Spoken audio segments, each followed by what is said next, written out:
Welcome back to another episode of Rennie Bo's videos.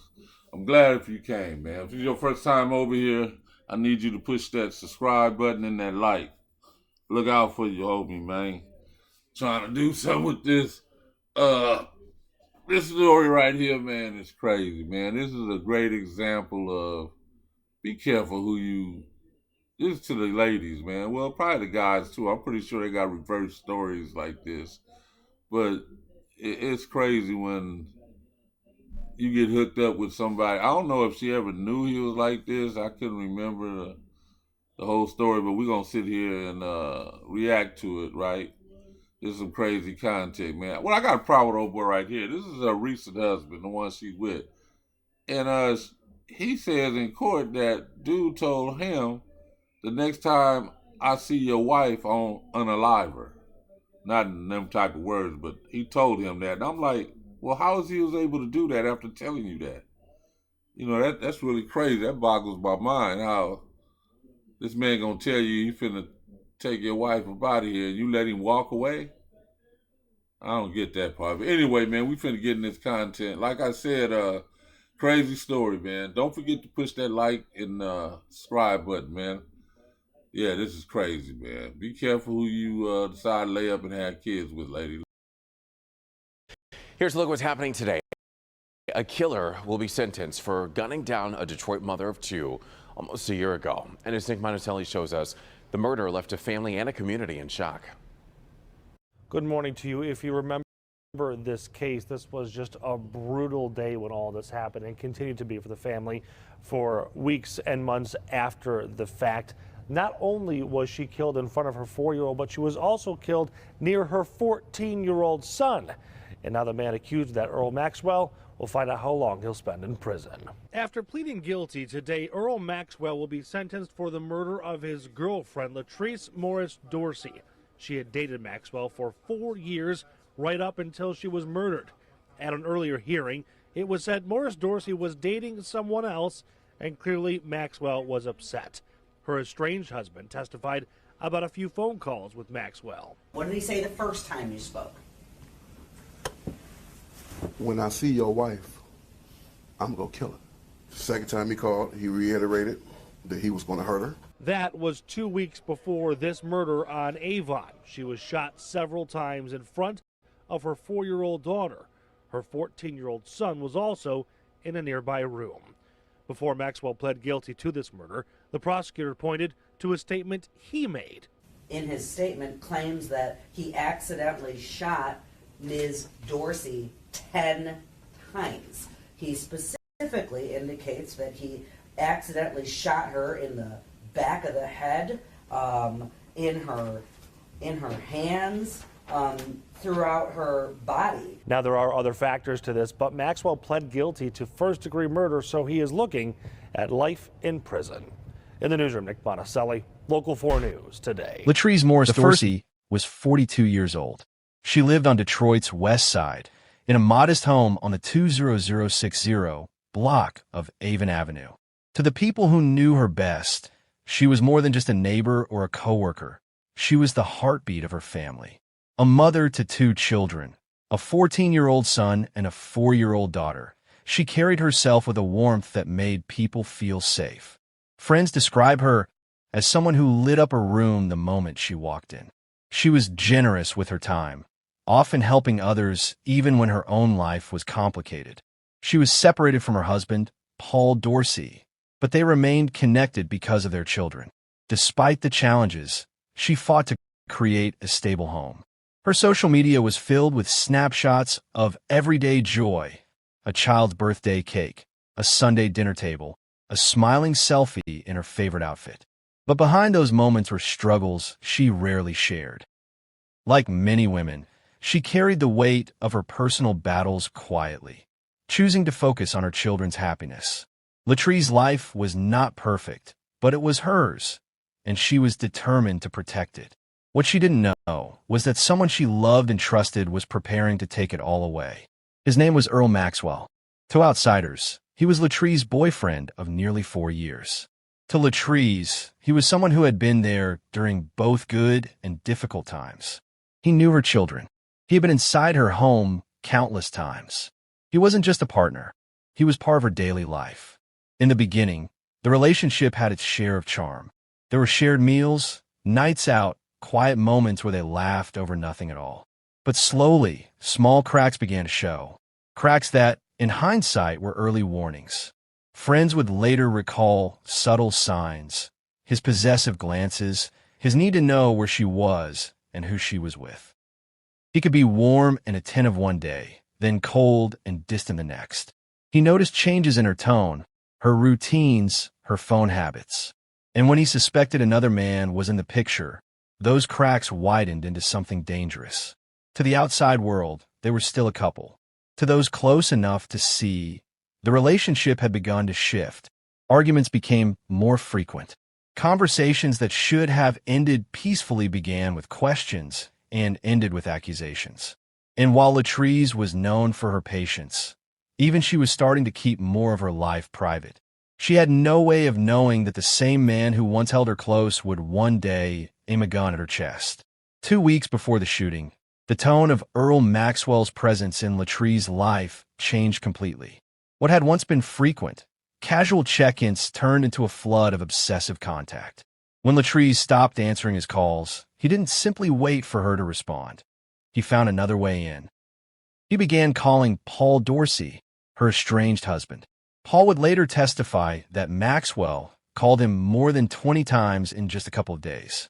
The calls came at all hours, morning, afternoon, night, and every time, the subject was Latrice.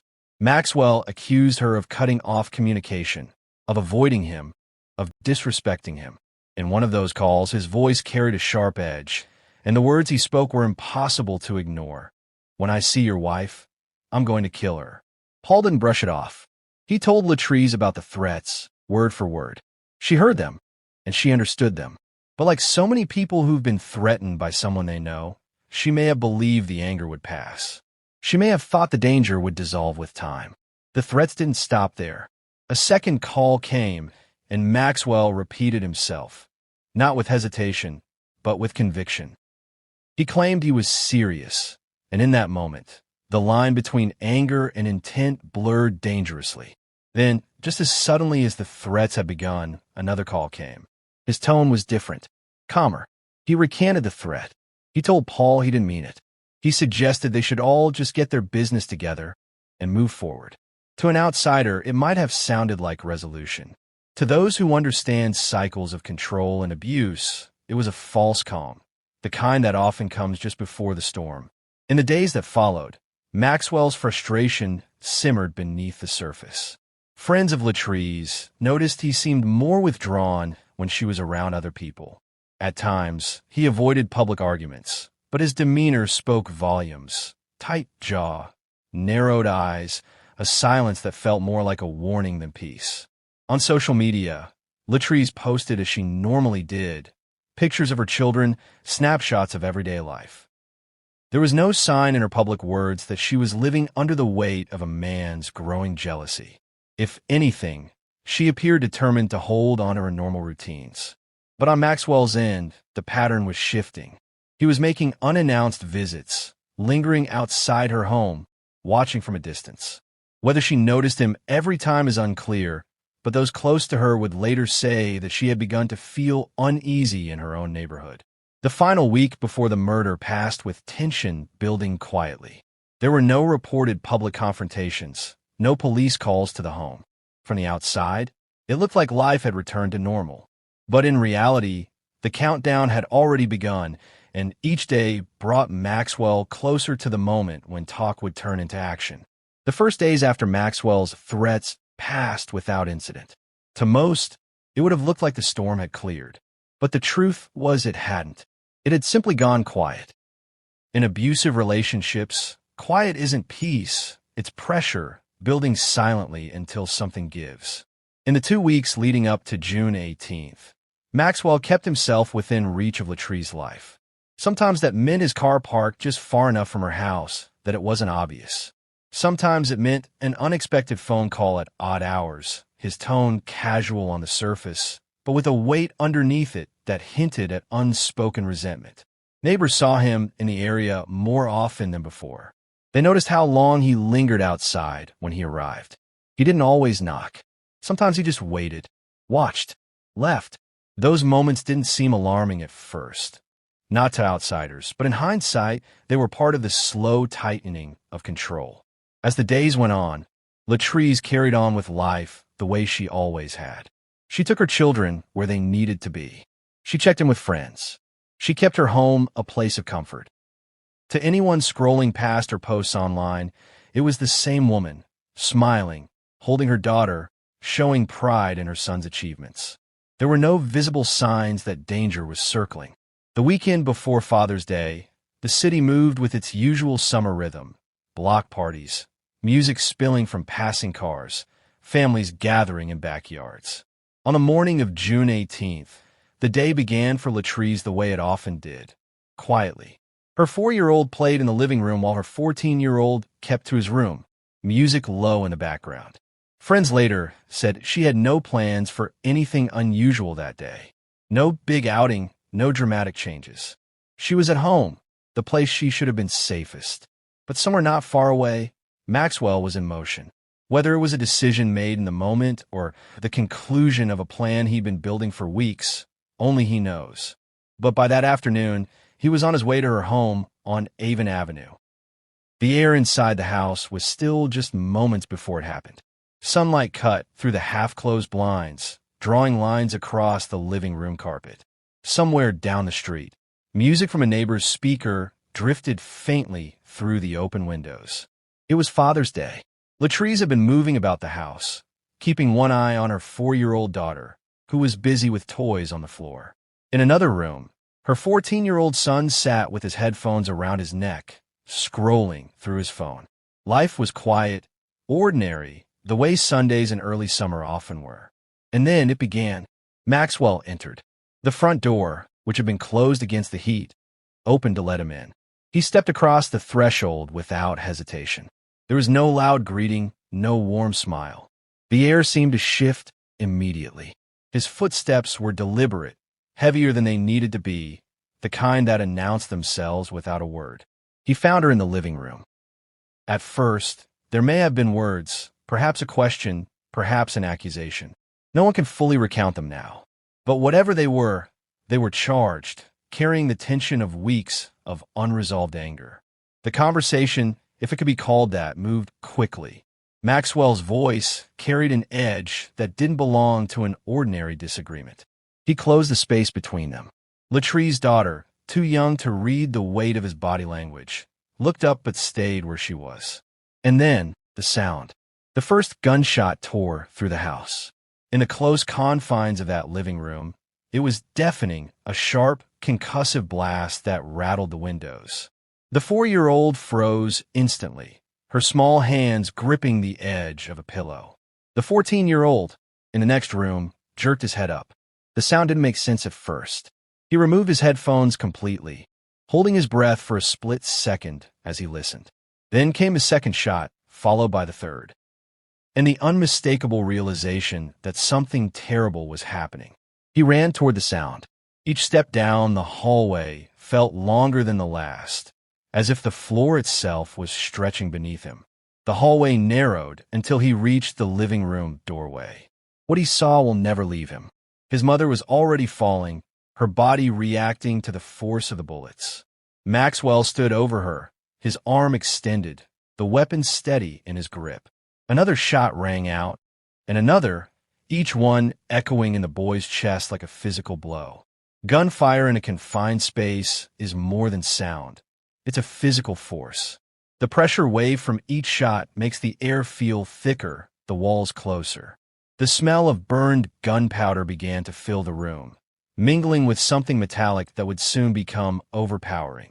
Maxwell didn't fire once and stop. He didn't hesitate after the first few rounds. He kept going 6, 7, 8, 9, 10 shots in total, each one tearing deeper into a life that was already slipping away. When the last casing clinked onto the floor, there was silence. The kind of silence that feels wrong, that feels like it's hiding something. Smoke hung faintly in the air, the thin gray tendrils drifting toward the ceiling. Latrice lay on the floor, her eyes half open, chest still but for the faintest movement. Her daughter was pressed against the couch now, small hands covering her ears. The boy dropped to his knees beside his mother. He called her name, his voice breaking. He pressed his hands against the wounds, desperate to stop the bleeding, not yet ready to understand that there was no stopping it. Maxwell didn't kneel beside her. He didn't drop the weapon to the floor in shock. He didn't move to help. He stood there, staring, the weight of what he had done etched not in panic, but in something colder, detachment. The seconds stretched. The boy's pleas grew quieter as he realized her breathing was gone. Outside, the world moved on. A car door slammed. A laugh echoed faintly down the street. No one outside yet knew that inside this house, life had just been violently rewritten. The first neighbor to hear the shots thought it was fireworks, common in the weeks leading up to summer holidays. It wasn't until the muffled sound of a child crying reached the open air that suspicion began to creep in. But by the time help would arrive, there would be no heartbeat to find. The living room was no longer a family space. It was a crime scene, marked by bullet casings scattered on the floor and the still body of a woman who had been alive just minutes before. 10 bullets had been fired. 10 decisions to pull the trigger. 10 chances to stop and walk away. Every one of them ignored. And the man who fired them had no intention of undoing what he had just done. Maxwell's eyes scanned the space like a man assessing a job he considered finished. The gun was still in his hand. His breathing was steady, almost measured. It wasn't the rhythm of panic. It was something else, something colder. When he finally turned toward the door, he didn't run. There was no wild scramble, no tripping over furniture in haste. He walked, the same deliberate pace he had used coming in. He stepped out into the heat of the day, closing the distance to his car as if this were any ordinary departure. What he did next would be his first act in shaping the story he wanted others to believe. He later told investigators that the shooting was an accident, that somehow 10 rounds had left his weapon without intention. But his actions in those crucial minutes told a different story. A man who made no effort to save the life he had just taken. A man who left 2 children alone in a home that had just been turned into a scene of violence. Inside, the 14-year-old moved on instinct, grabbing the phone to dial for help. His voice was frantic, broken, struggling to explain what had just happened. The dispatcher's questions came quickly. Address, number of victims, condition. He gave answers as best he could, all while trying to shield his little sister from his sight on the floor.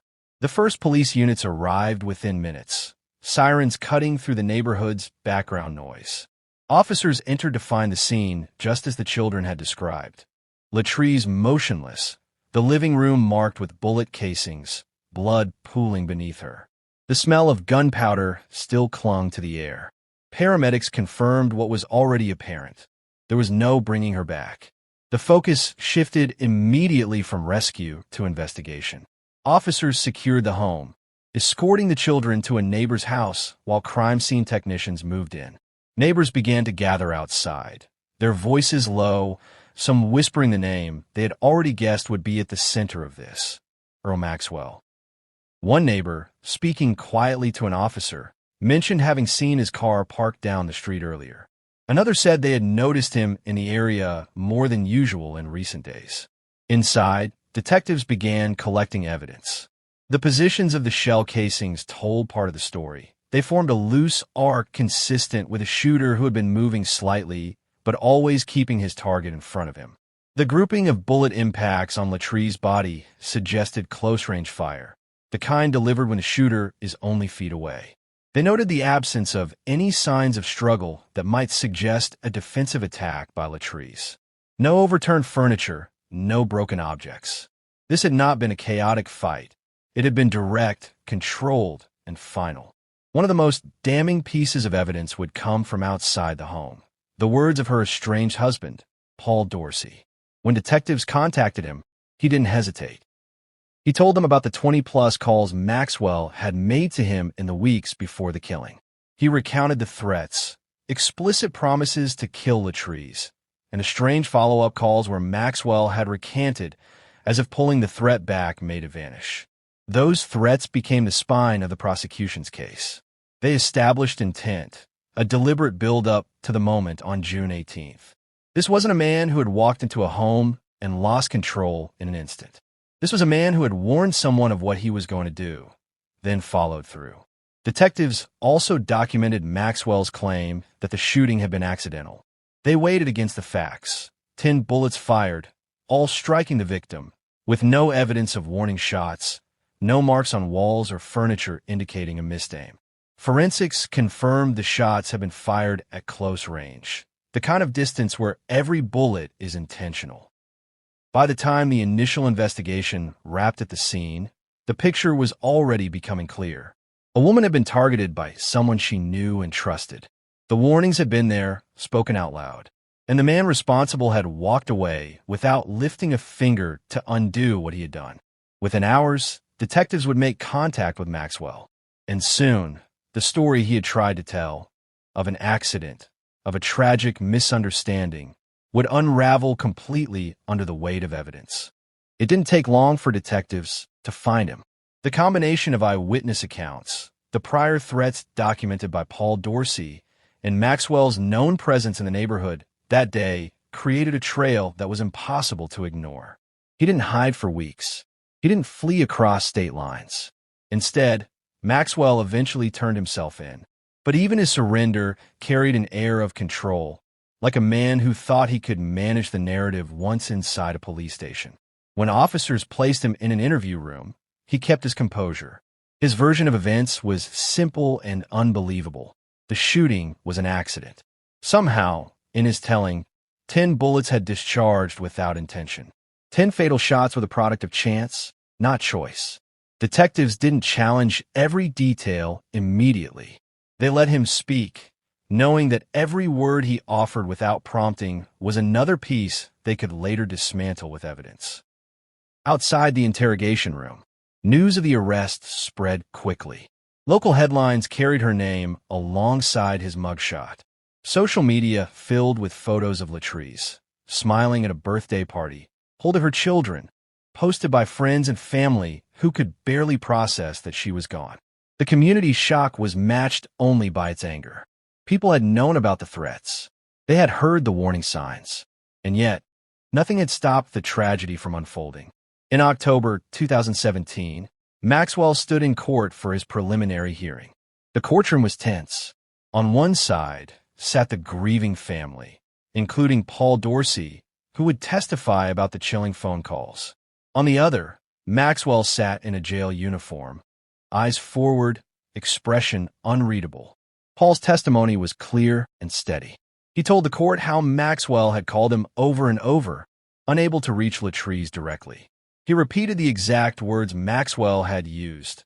"When I see your wife, I'm going to kill her." He described the follow-up call, the sudden change in tone, the attempt to take the words back.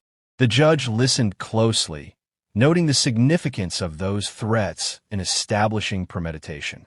The prosecution laid out their initial case for first-degree murder and a felony firearm violation. They argued that the evidence, the number of shots, the close range, the threats, painted a picture of deliberate intent. The defense offered little in return, relying heavily on the claim of an accidental shooting. But the physical evidence was against them. By the time the hearing concluded, the judge ruled there was more than enough evidence to send Maxwell to trial.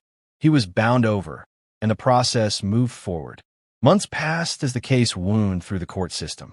Each time Maxwell appeared in court, the gallery was filled with family members and supporters of Latrice, wearing shirts printed with her photo and name. For them, every hearing was another reminder of the day they lost her, but also a step toward accountability. Then, in May 2018, there was an unexpected turn. Maxwell entered a plea deal, admitting guilt to second-degree murder and the felony firearm charge. The deal meant he would avoid trial, and in exchange, the prosecution would forego the first-degree charge that could have carried a life sentence without parole. For some, the plea deal felt like a relief. It meant the family wouldn't have to relive every moment of the shooting through testimony and evidence in a public courtroom. For others, it was a compromise that didn't feel like justice. 10 bullets, 2 children watching, a history of threats. And yet, no life sentence. On June 7, 2018, the sentence was handed down, 25 to 50 years in prison. In the sterile calm of the courtroom, the judge read the terms. Maxwell would be in prison for decades, but the possibility of release still existed. For the family, the sentence was bittersweet. It meant he would be locked away, but it also meant that one day, possibly within their own lifetime, they might see his name again, not in a prison roster, but in a release notice. As Maxwell was led away, the weight of the past year hung in the air. Justice had been served, at least in the eyes of the law. But in the eyes of those who had loved Latrice, it was hard to reconcile years in prison with the permanence of the loss. When the sentence was read and Maxwell was led away, the courtroom emptied slowly. But the story didn't end there. It couldn't. For the 14-year-old boy who had knelt beside his mother, the memories of that day were not bound by prison walls. They followed him into every quiet moment, every restless night. He carried the weight of the sounds, each gunshot, each breath she struggled to take, in a place no one else could see. The 4-year-old grew up with pieces of the story, fragments that her mind had locked away for protection. As she got older, questions began to surface, questions no child should have to ask. Where is Mommy? Why can't she come back? And eventually, the question that burns hardest, why did he do it? In the neighborhood, her absence was felt in ways big and small. The front porch that once held her laughter stood empty. The windows that once glowed warmly at night now stayed dark. Friends still passed her house and felt the sting of remembering that she had been taken from it. The loss rippled out. It wasn't just her children who suffered. It was her parents, her siblings, her friends. It was the coworkers who expected her smile each morning. It was the church members who had saved her a seat. Her absence was a hole that nothing could fill. And yet, the signs had been there. The threats had been spoken out loud. The danger had been named. But like so many stories in the long, grim history of intimate partner violence, it had been underestimated until it was too late. Every year, thousands of women are killed by someone they once trusted. Many of them had heard the words, "I'm going to kill you," and lived with the hope that the threat would pass. Many of them were wrong. And too often, those who could have intervened didn't believe it was serious until they were standing at a graveside. We saw Latrice smile. We saw her with her children. But we didn't see the tightening grip of control. We didn't see the moments she hid from the world to keep the peace. We didn't see the fear that may have flickered in her mind, but was pushed aside in the hope that things would get better. And now, the only thing left is a warning. A warning for anyone listening. Threats are never just words. Jealousy can become violence faster than you think. And love should never be confused with possession. If you're watching this and you've ever heard words like the ones spoken to Latrice, take them seriously. If you've seen controlling behavior in a friend's relationship, speak up. If you felt unsafe in your own home, find a way out before the door closes behind you. If you believe these stories matter, subscribe now, because the next one could be someone you know. And if you choose not to, go into the comments and explain why. Explain why you would let stories like Latrice fade into silence. Be careful who you trust. Not every smile is safe. Rest in peace, Latrice Morris Dorsey. Your name will not